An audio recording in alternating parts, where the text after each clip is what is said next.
Chrysostom, Commentary on Galatians, Episode 5.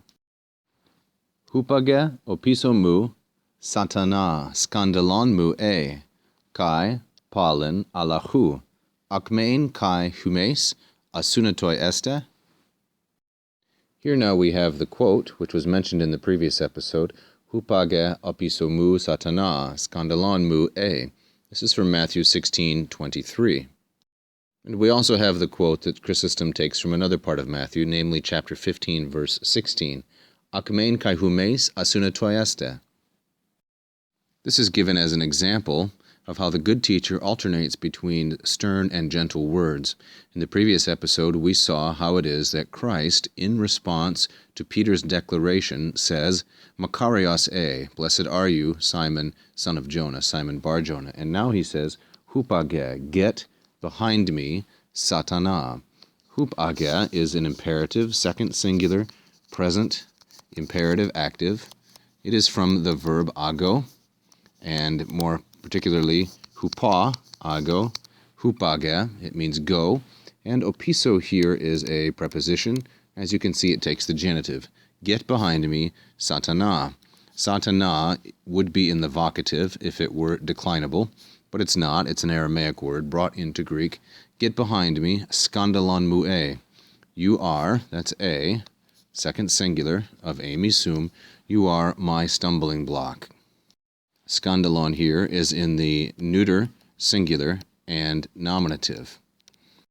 It is an interesting instance of when a neuter noun can be the subject of a second-person verb. That is, when something that is neuter is personified. You are a stumbling block. The word here, mu, is masculine, singular, genitive, and refers to Christ. It's a genitive of possession.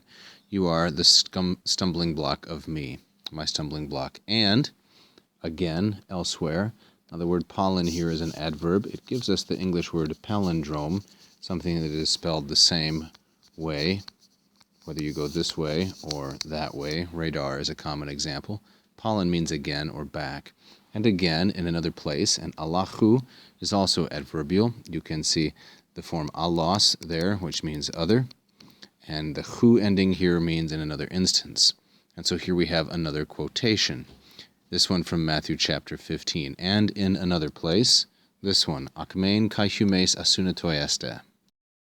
Akmein here is used adverbially. It is from the noun akme, which means the peak or the highest point.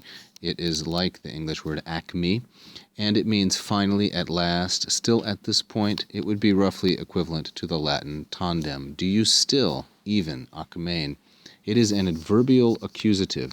It is very common in Greek for a noun to be placed in the accusative case and thereby function adverbially. You can use sometimes the English suffix wise to translate it, as we might say in English, sidewise or health-wise or something like that. It's roughly equivalent to the adverbial accusative of Greek, which is very common.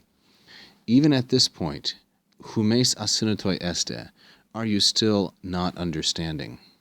Interestingly, Chrysostom has here linked together two quotes of Christ, one in the second singular that refers to Peter, and the other in the second person plural that refers to all of the disciples. And asunatoi is an alpha privative.